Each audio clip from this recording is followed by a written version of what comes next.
Lo so. Ehi! E tu chi sei, stronzo? Sai che c'è? Vaffanculo!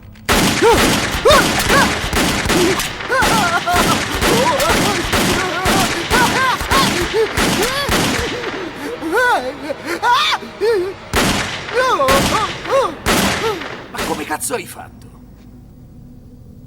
Io sono il tuo incubo peggiore.